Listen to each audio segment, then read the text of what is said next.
Hello, bonjour, shalom. Thank you, Annette, for your remarks, and Elder McGregor for your blessing. Je suis ici aujourd'hui en compagnie du ministre Hussein et d'autres ministres, de l'ambassadeur Hoffman d'Israël et d'autres ambassadeurs, du chef de l'opposition Pierre Poilievre et d'autres parlementaires, du rabbin Cher, du maire Sutcliffe et d'autres distingués amis. On this day, 78 years ago, the Auschwitz-Birkenau concentration camp was liberated.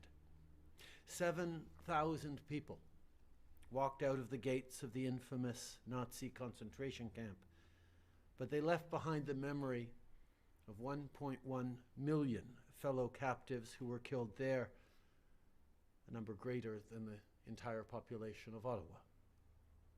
Ces morts font partie des 6 millions de personnes juives qui ont été perdues pendant l'Holocauste. Le régime nazi a systématiquement assassiné des millions d'autres personnes en raison de leur nationalité, de leurs opinions politiques ou de leur sexualité. Dans certains cas, c'était simplement parce que c'était des personnes en situation de handicap.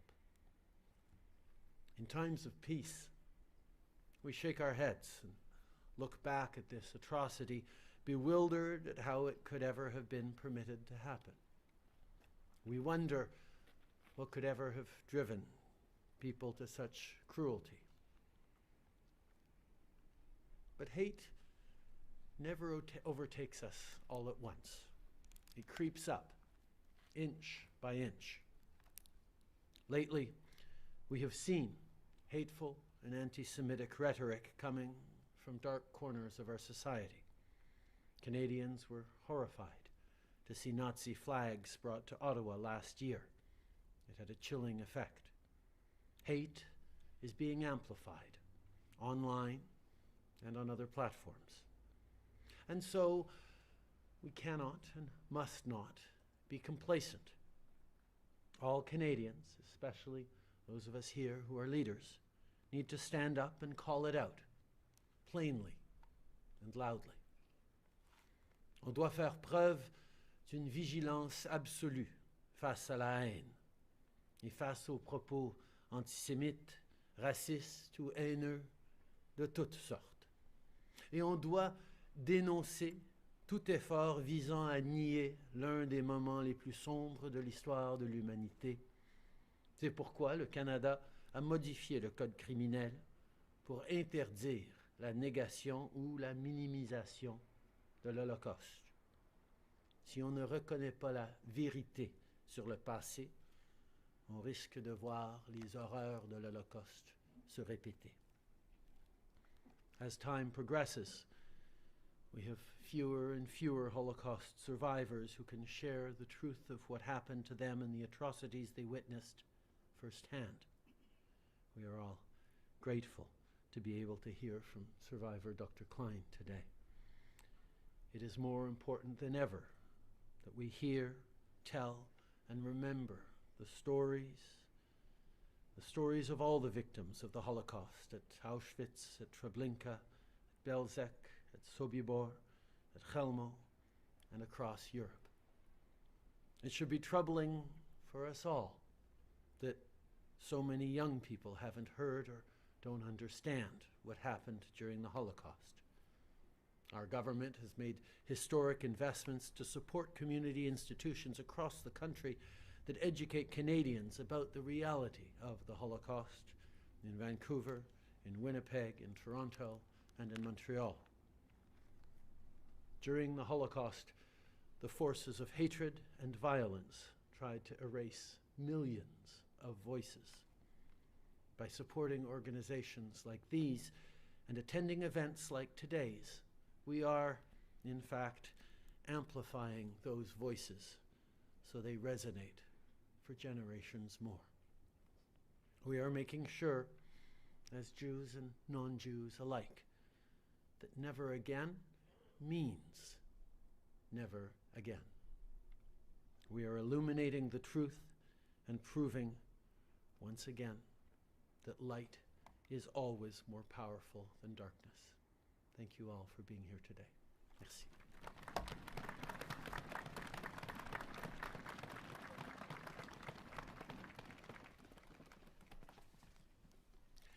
Merci, Monsieur Trudeau. Our next speaker is the Honorable Ahmed Hussein. He's the Minister of Housing and Diversity and Inclusion. Minister, if you please. Good afternoon. Bonjour tout le monde. Shalom. On this solemn day, we come together to remember the more than 6 million Jewish men, women, and children, and millions of other victims who were murdered in the Holocaust by the Nazi regime. We remember the hundreds of thousands of Romani and Sinti who were killed and persecuted by the Nazis. We will never forget the countless others who suffered the atrocities of the Nazi regime. Today we also mark 78 years since the liberation of Auschwitz-Birkenau. The inhumane and evil acts that took place there and throughout the Holocaust were indeed horrific, and it remains to this day and forever as a dark chapter in the history of humanity. You know, we were told earlier that it's difficult to comprehend the number 6 million.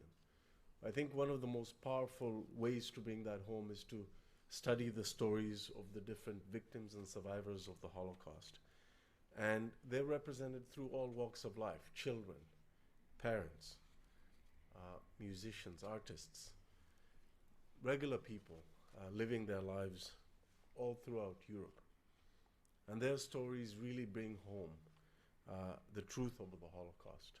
And in the face of growing anti-Semitism and Holocaust denial, both here and at home and around the world, we must stand united. We must stand united against anti-Semitism and all forms of hate. We must stand united against the forces of hate and darkness that spread falsehoods, including Holocaust denial and distortion. And we cannot and we will not let the truth of the Holocaust be distorted or dismissed or denied. Let me be very clear: anti-Semitism and hate in any of its forms have absolutely no place in Canada. And our government has and will continue to remain steadfast in our commitment to fight anti-Semitism every day. The Honorable Irwin Cotler has done and continues to do so much work as Canada's Special Envoy on preserving Holocaust remembrance and combating anti-Semitism. And we are honored that he continues to work so hard in this really critical and important role. We're proud to have him in this role as we tackle this issue together. And as part of our enduring commitment to remembrance, we also continue to support Holocaust education initiatives in communities from coast to coast to coast. Ladies and gentlemen, the truth of the Holocaust will live on in Canada, and we will do our part to preserve the memory of what happened. Part of that is honoring the survivors and the victims, and listening to the survivors and cherishing their stories and their memories. The years may come and go, but we will forever remember those who were murdered and honor the survivors so that this never happens again. Thank you. Merci beaucoup.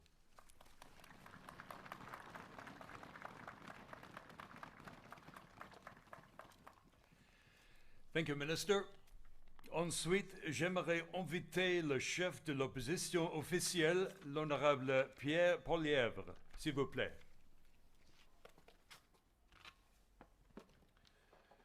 Shalom. Bonjour. Thank you all for being here today. Today, we honor the lost, celebrate the victims, and condemn the perpetrators of the most comprehensive act of evil in the history of our world, the Holocaust. In particular, we commemorate the liberation of Auschwitz and Birkenau. Every year, a group of survivors, their family, and supporters participate in something called the March of the Living. I was honored about a decade ago to march with them. It's a march from the very first concentration camp, Auschwitz, to the most deadly death camp, Birkenau. Every year, the march becomes more difficult as the survivors grow in age. On arrival, I saw the prolific evidence of the evil carried out there, of the prosthetic limbs that were ripped off of the people coming in and piled up in random rooms, spectacles torn off people's faces, sheared hair that is still piled there 6, 7 feet high, instruments of torture that are on obscene display. From Auschwitz, we march towards Birkenau, a death camp. And en route, we arrive at that infamous door, that infamous gate with the train tracks through it. And we walked, and there are the barracks of wood that still stand where people were crowded, waiting their ultimate fate. Birkenau was not just a concentration camp, it was a death camp. There was no way out alive, except for those who were finally liberated on this anniversary. As you walk in, as we walked in, a beautiful cantor sang a psalmody in Hebrew, Psalm 23, "Yea, though I walk through the valley of the shadow of death, I fear no evil, for you are with me." And we were truly walking through the valley with the barracks on both sides and the people walking right through it. But in that moment, as ugly as the events we were commemorating, was an incredible hope at the survivors who were still there, at the family members of the lost who took little stones and put them on top of bigger rocks as part of the Jewish tradition at cemeteries, which is to say, we love you, we remember you, we haven't forgotten you. And the fluttering Israeli flag with its beautiful Star of David waved in the sky as a mark of triumph of good over evil. In all of this, I was shaken and touched, but the moment that brought me most uncontrollably to tears is when I learned that there's actually a place there called Canada. You see, a few decades earlier, the Laurier government had advertised all over Europe of a land of great plenty that people should be urged to come and immigrate to. And so when the Nazis stole the most valuable belongings of the incoming prisoners, they decided they would put those treasures in a building named after a land of great treasure. And in a sinister and cruel way, when they assigned prisoners to go and work in that building, sorting those riches, they would say to them, "You're going to Canada today."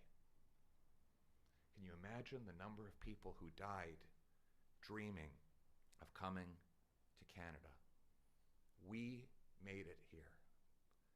That puts on us an obligation to live up to this incredible privilege.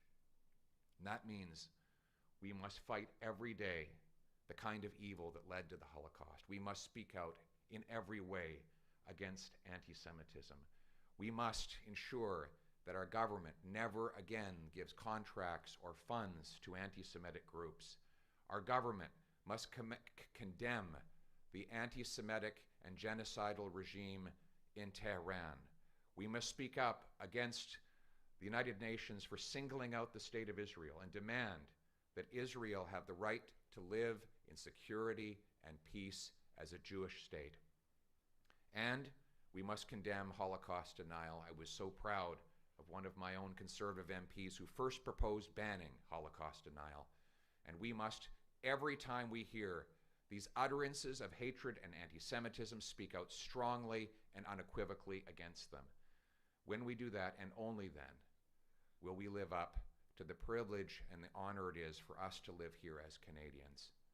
Let us join arms, all of us, condemn hatred, and stand against it in favor of freedom and liberty and equality for all.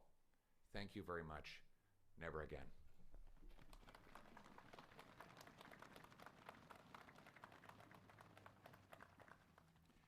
Merci, Monsieur Polievre. Artur Wilczynski is Canada's former ambassador to Norway. He is currently the head of delegation to the International Holocaust Remembrance Alliance. Please welcome Artur Wilczynski. Thank you very much, Prime Minister, Ministers, Leader of the Opposition, Ambassadors, Excellencies. I am the son of Holocaust survivors. The legacy I inherit is an obligation to remember members of my family who died at the hands of the Nazis and honor the resilience of those who survived. Nous avons tous l'obligation de nous souvenir des horreurs du passé, des luttes des survivants et des effets persistants de l'Holocauste, le meurtre de 6 millions d'hommes, de femmes et d'enfants parce qu'ils étaient juifs. Nous vivons aujourd'hui une montée sans précédent de l'antisémitisme. Les crimes haineux contre les Juifs au Canada font partie de notre réalité. À Ottawa, les enfants et les enseignants juifs sont pris pour cible dans les écoles. Les fonctionnaires fédéraux continuent de cacher leurs identités juives par peur de harcèlement.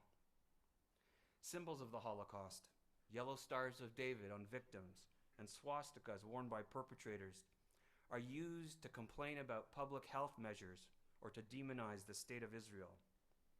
We must draw lessons from, not comparisons to, the Holocaust. We must build a future based on every human being's inherent dignity and worth. As a Jew born in Poland, whose family also endured totalitarian communism, as a gay man, it is my obligation to remember all victims of Nazism, Roma and Sinti peoples, persons with disabilities, political dissidents, Poles, gay men, and millions of other victims of Nazi terror. Aujourd'hui, les valeurs démocratiques sont confrontées à des défis sans précédent. La démocratie est menacée. La vérité est attaquée. L'histoire de l'Holocauste est niée ou minimisée. L'antisémitisme reprend de l'ampleur. Nous devons agir. As we stand here at the National Holocaust Monument, one that looks toward the Peace Tower on Parliament Hill, may we commit to remember our past, to draw lessons from it. May we work in unity to defend democracy, to counter anti-Semitism and all forms of hate, and build a just future for all. Merci.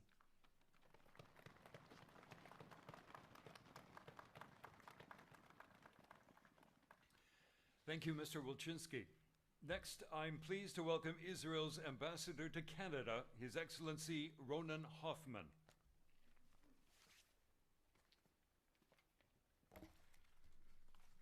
Good morning. I'm so honored to be here at the National Holocaust Monument alongside the Right Honorable Prime Minister Trudeau, the Honorable Leader of the Opposition, Ministers, Elder McGregor, the Mayor, fellow ambassadors, dignitaries, community leaders, and of course, our inspiring and resilient Holocaust survivors. I would also like to acknowledge Ms. Annette Wildgoose, the National Holocaust Monument Committee, and CIJA for their efforts in putting on this important ceremony. Every year, International Holocaust Remembrance Day prompts a sense of solemn reflection. It is a time to reflect on how far the Jewish people and the state of Israel have come and overcome the tragedies and atrocities of 80 years ago. With anti-Semitism so casually thrown around in pop culture, on university campuses, and online, robust Holocaust education and commemorations like these have perhaps never been more important. It has been 90 years since the Third Reich came to power and ultimately took the lives of 2/3 of the Jews living on the European continent. Oftentimes, the sheer magnitude of these numbers, the 6 million Jews killed in the Holocaust, can make us lose sight of how each father, mother, sister, and brother killed was an individual who had hopes, dreams, and a meaningful life. The staggering fact that the worldwide Jewish population has not fully recovered to the pre-war numbers demonstrates how Israel, the only Jewish state on earth, stands as a beacon of safety, prosperity, and cultural revitalization. Israel will continue to promote Holocaust education and will always call out Holocaust denial and distortion. Israel will always stand up against anti-Semitism, no matter who utters it. And when regimes around the world call for the destruction of the only Jewish state, Israel vows to remember the lessons of the Holocaust and take it seriously. On this day, we mourn all the lives taken by the Nazi regime, vow to never forget, and to never allow this to happen again. Thank you.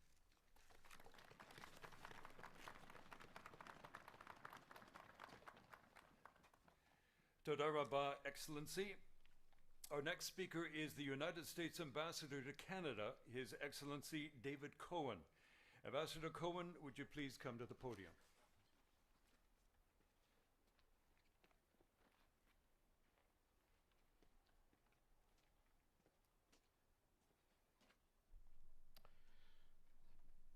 Thank you, Lawrence, and thank you to the National Holocaust Monument Committee for inviting me to join with you this morning. I feel privileged to be here this morning alongside the Prime Minister, the Leader of the Opposition, the Mayor, and my diplomatic colleagues. It's an honor to be back at this monument on this solemn day. Last year, this was one of my first public appearances after arriving in Ottawa. It also was about 20 degrees colder than it is today, and rather than this very pretty and pleasant sprinkling of snow, we literally sat through a blizzard where about 5 inches of snow accumulated on the ground during the course of the program. Today marks the 78th anniversary of the liberation of Auschwitz. On this day, we remember not only the 6 million Jews who died during the Holocaust, but also the millions of others, both Jews and non-Jews, who were victims of Nazi persecution. As a Jew and as an American, the memory of the Holocaust has helped define my worldview. I trace my personal commitment to tolerance and equality as a direct byproduct of the horrors of the Holocaust. Heeding Elie Wiesel's words in his haunting poem, Night, never shall I forget. But this act of remembrance cannot be a passive one.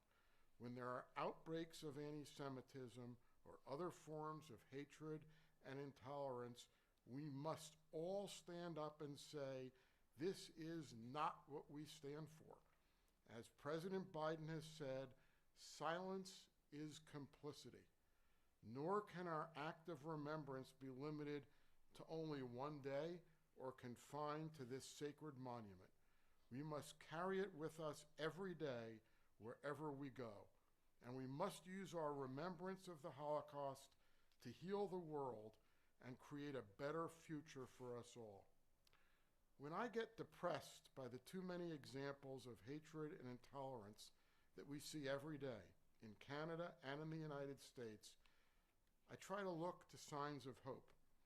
This year, in the midst of too many acts of anti-Semitism in Canada and the United States, one of those signs of hope appeared. Some of us were approached by Mrs. McPhail's 7th grade class from St. Dominic's Catholic School in Oakville, Ontario.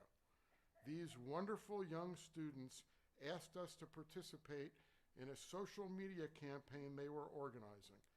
They wanted all of us to take a picture of ourselves and to embed it in a graphic that reads, "Never again," and then post it online. I know Ambassador Hoffman has already posted his picture, and I posted mine yesterday. These young people are the future of Canada. They're the future of our world, and they have not forgotten. They are not being silent. They are not letting others be silent. And it is because of them that I am optimistic about our future. Today, then, let us not only remember the Holocaust, but let us also rededicate ourselves to fight anti-Semitism and racism and renew our commitment to confront hate and divisiveness.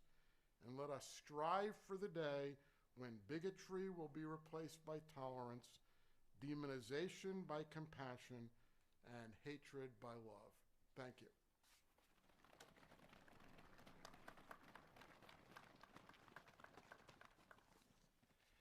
Thank you, Ambassador Cohen.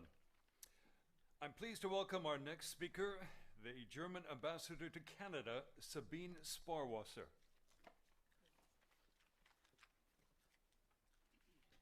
Thank you so much for having me here, having me speak on this solemn day. There are two fundamental questions that for me as a German will never be fully answered. The most important one, how could a cultured, educated, civilized nation, my country, descend into such murderous hate and barbarism of the Holocaust? No historic subject has been studied more than the Holocaust. Yet, I will go to my deathbed not understanding why my fellow Germans turned so brutally against their neighbors, their doctors, their shopkeepers, their teachers down the street.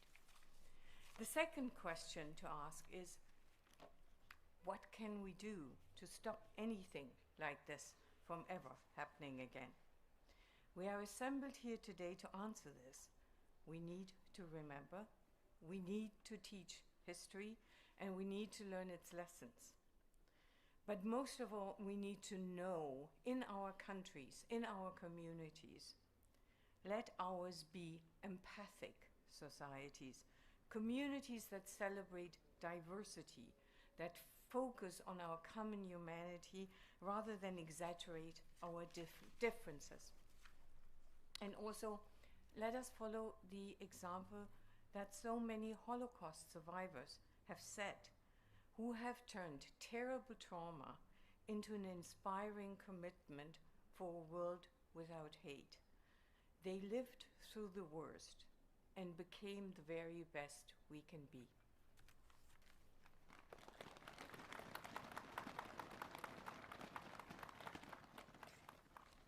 Thank you, Ambassador. Up next, Shimon Koffler-Fogel. Mr. Koffler-Fogel is the Chief Executive Officer for the Center for Israel and Jewish Affairs. Yesterday, the Prime Minister announced the appointment of Canada's first special advisor on combating Islamophobia. And that follows on the heels, as was noted earlier, of creating a position of the Special Envoy for Holocaust Remembrance and combating anti-Semitism. Friends, there are those who look at these initiatives and they roll their eyes, either in dismay, in surrender, or cynicism. And they discount them as almost empty efforts in the face of growing hate, anti-Semitism, racism, and discrimination.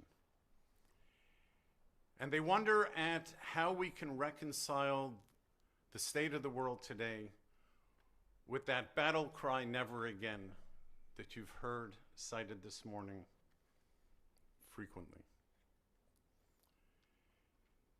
As a child of survivors, I always grew up thinking never again meant that we would eradicate that kind of hate. But the other day I had an epiphany in two parts.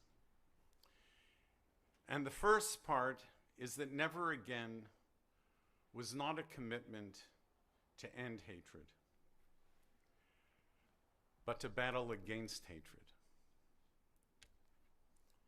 And when you reflect on the undertakings of our political leadership here in Canada, the adoption of the IRA definition of anti-Semitism, the very anti-racism secretariat that was established at Heritage, the appointment of special envoys, the criminalization of Holocaust denial, all of the different efforts to challenge the persecution of the Uyghur or the Rohingya or the Yazidi, the determined effort to push back against tyranny that is confronting Ukraine.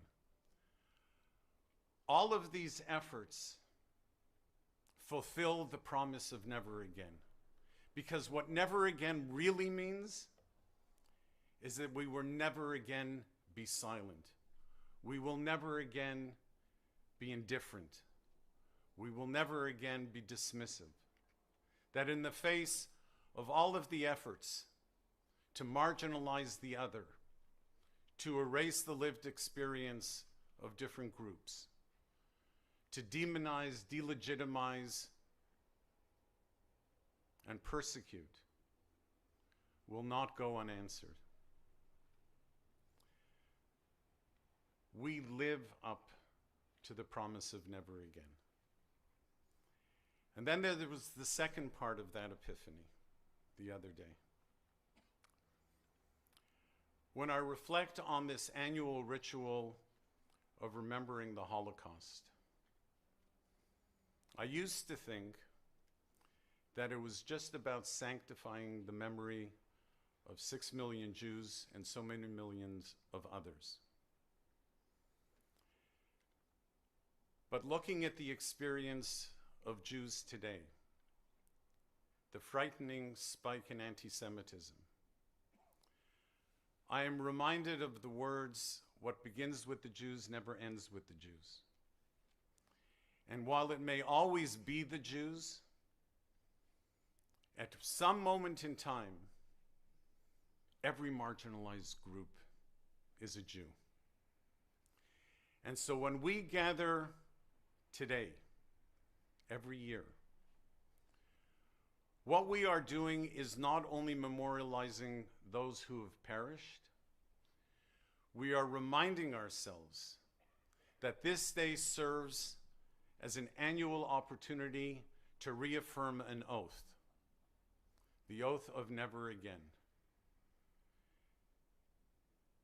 May God strengthen our resolve, and may He bless our efforts to make never again true. Thank you.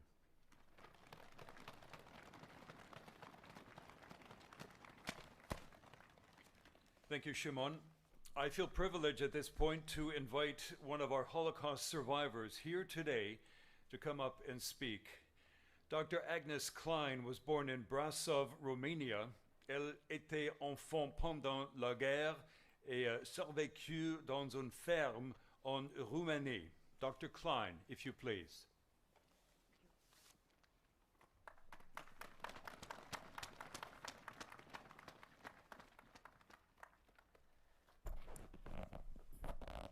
Le très honorable Monsieur Justin Trudeau, l'honorable chef de l'opposition, Monsieur Pierre Poilievre, ladies and gentlemen, dignitaries, everybody who's gathered here together today in commemoration of the Holocaust. I'm going to throw away part of what I had prepared to speak because I need to tell you why I'm here. I never thought of myself as a survivor. My husband was a concentration camp survivor, and he never wanted to speak of his experiences. However, current circumstances and increasing hate have forced me and have made me and have induced me to speak up. Aujourd'hui, il y a des gens qui portent des signes. We remember, nous nous souvenons. On a beau dire qu'on se souvient, mais la meilleure manière de démontrer notre fidélité à la mémoire des 6 millions et à éviter l'haine dans le futur, c'est de se souvenir de noms. Chacun nom que nous connaissons est de notre mieux. And yes, as long as we remember their names, they continue to be alive in some ways because it reminds us that those were people who loved and laughed, contributed to society, were generous, courageous, and resilient. We remember our ancestors. Those who we lost have now joined their numbers and left us with a legacy that we should never forget. And that thing that we should never forget is to fight against hate, fight against anti-Semitism, and any other form of hate. They also left us many stories. There may be some that are still left untold. including where members of my family were involved. Those who perpetrated this genocide in the last days before the liberation of the camps, and 1 to 2 days continuing counting, loaded 600 surviving women onto a ship off the coast of Riga in Latvia. They took it out to sea and blew it up. 600 dead in 1 second. Those and the stories we still don't know of must be discovered to make the memory just that more poignant and real, and teach us and continue to teach us lessons. Stories do really tell the cruelty, inhumanity, and the final stance of revenge of the Nazis as they saw their war being lost. In honor of those who are no longer with us, we owe it to them all to collect as many of those stories and names as we can, and to remember. Nous nous souviendrons toujours.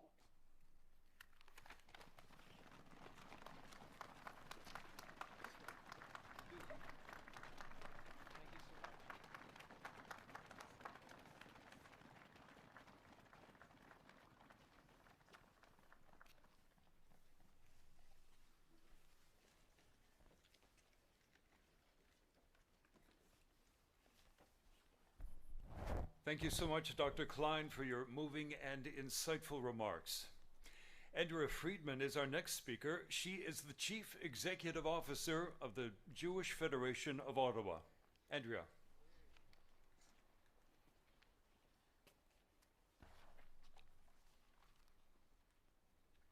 Rabbi Jonathan Sacks once said, Jews survived all the expulsions, persecutions, and pogroms, the centuries in which we were regarded as a pariah people, even the Holocaust itself, because we never gave up the faith that one day we would be free to live as Jews without fear. And today, too many Jews are living in fear. Too many in Canadian society have not properly learned the lessons of the Shoah. Elie Wiesel once said, the opposite of love is not hate, it's indifference.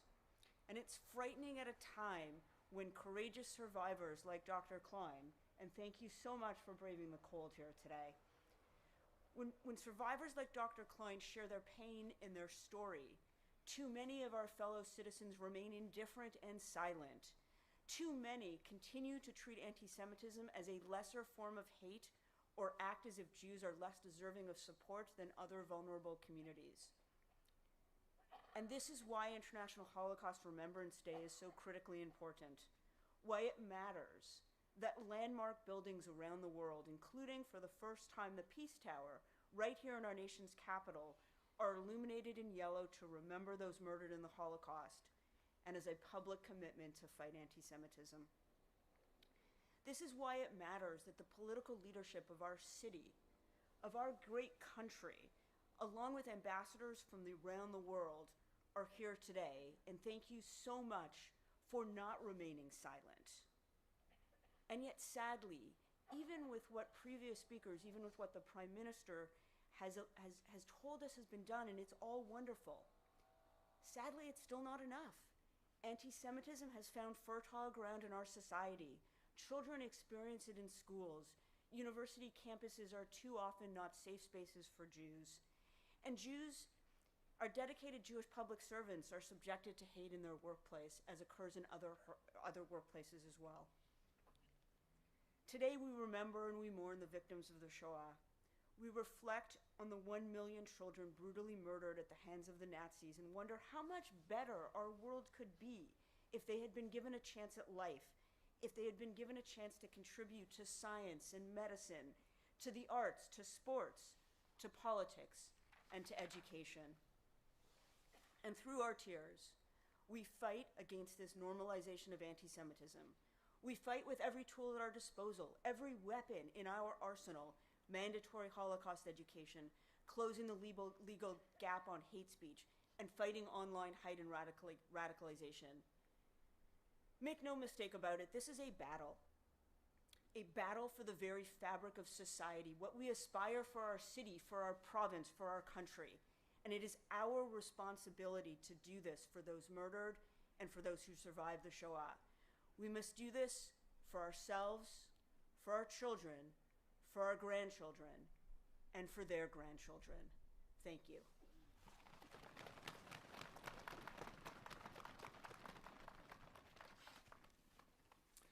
Thank you, Andrea. Et maintenant, veuillez accueillir le maire d'Ottawa, Mark Sutcliffe. Mayor Sutcliffe.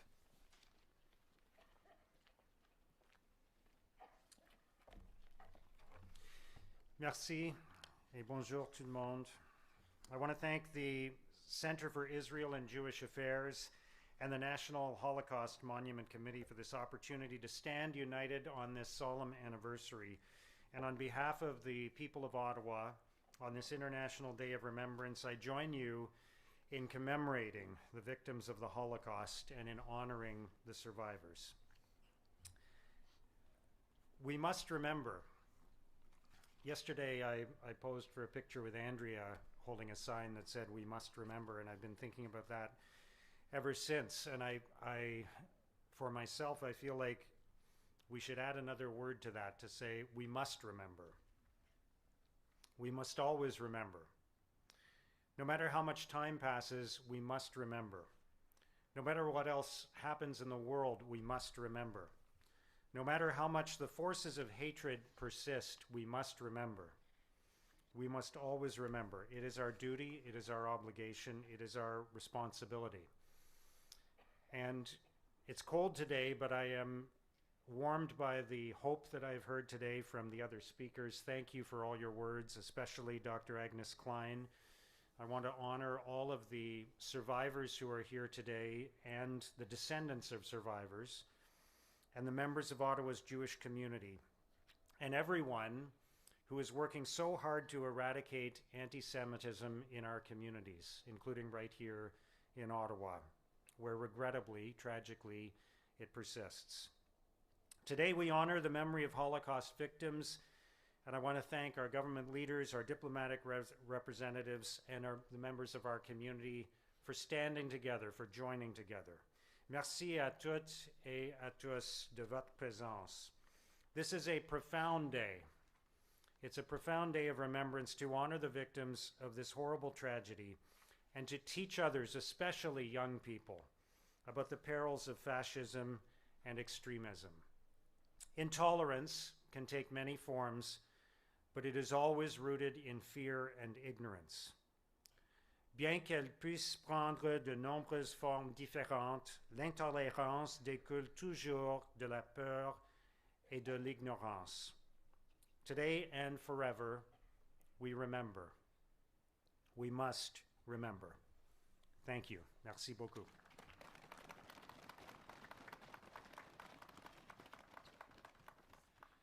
Thank you, Mayor Sutcliffe. Our final speaker of the morning is Rabbi Idan Sher from Congregation Machziki Hadass here in Ottawa. Rabbi Sher is also a member of the National Holocaust Monument Committee. After the rabbi finishes his remarks, I'd like to invite the following people to come up and light a candle. Prime Minister Trudeau, Ambassador Hoffman, Joel Diener, Dr. Agnes Klein, Flora Love Katz, and Rabbi Sher. Rabbi, we'll start with your remarks.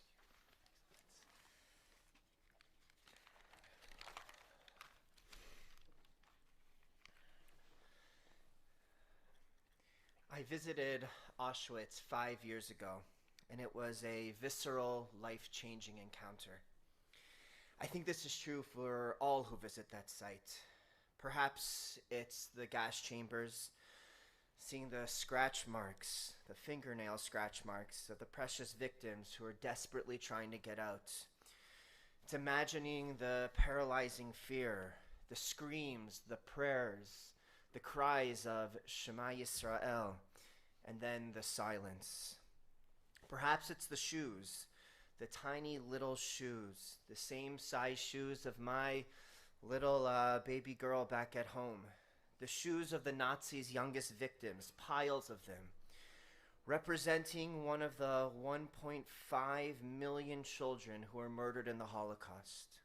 Or perhaps it's the sheer enormity, the sheer size of this death camp. It's the size of a small city, a hell on earth designed precisely to murder over 1 million Jews in a few short years, the equivalent of another Jewish community, flourishing and vibrant, murdered every single day. But something that you may miss is the sign when you first enter. The words, that terrible, cynical lie that greeted the arrivals. Arbeit macht frei. Work sets you free.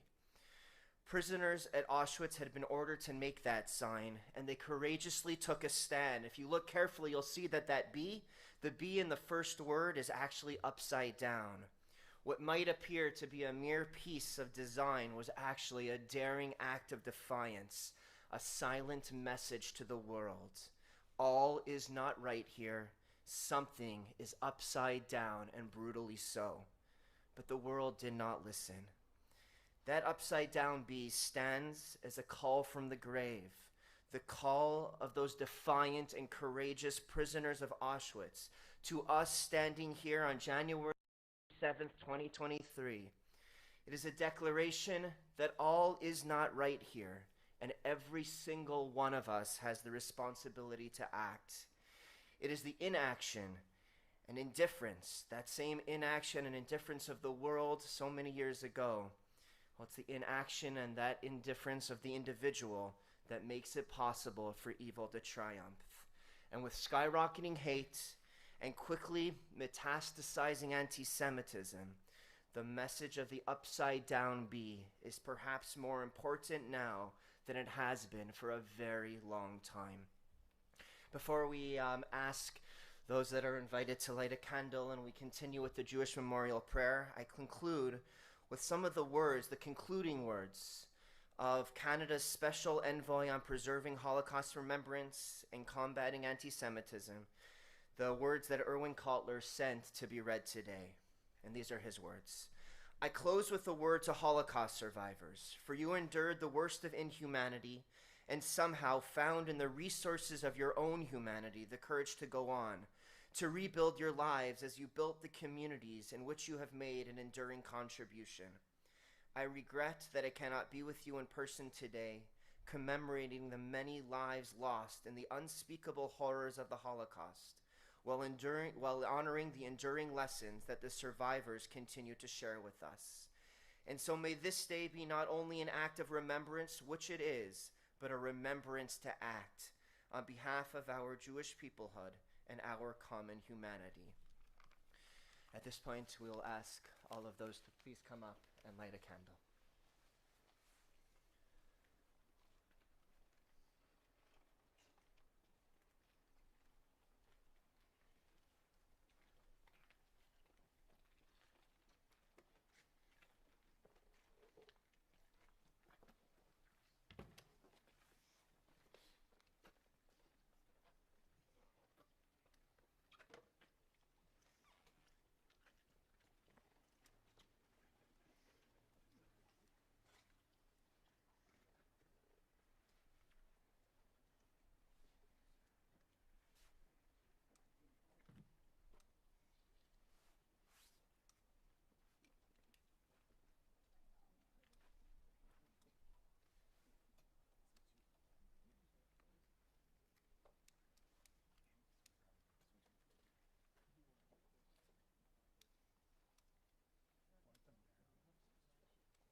risen, for Dr. Klein will lead us in the Kaddish, the Jewish memorial prayer.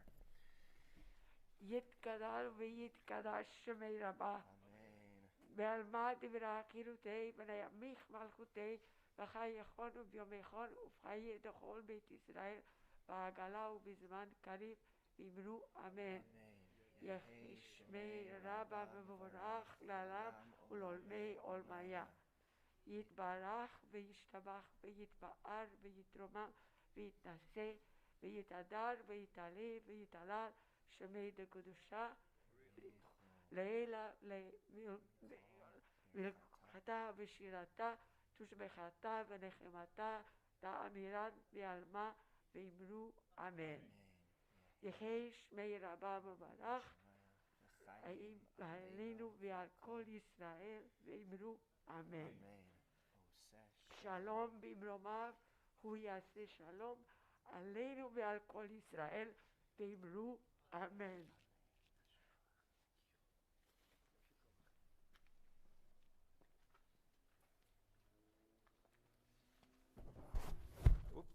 Ladies and gentlemen, we are nearing the end of our ceremony.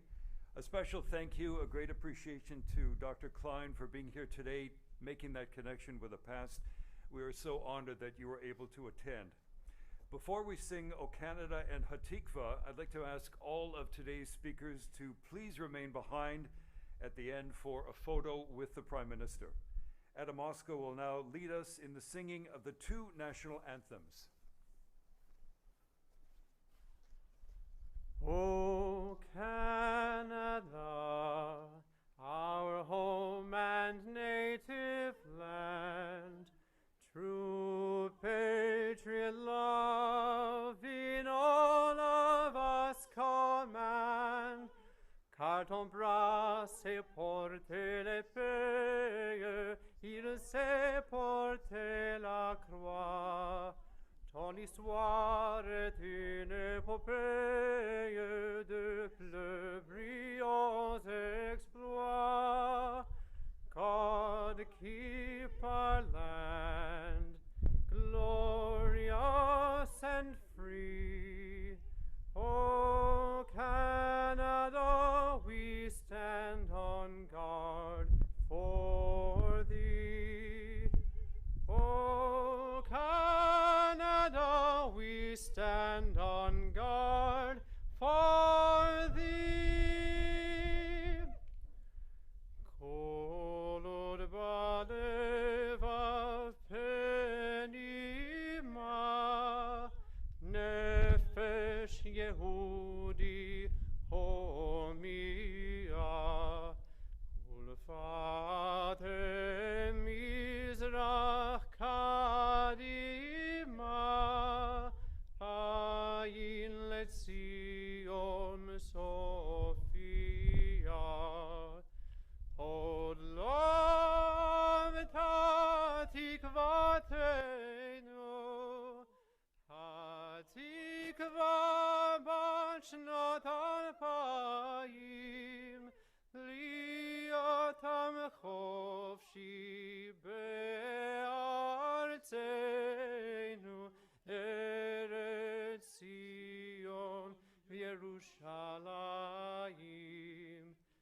Liotam chofshi be'artzenu, Eretz Zion Yerushalayim.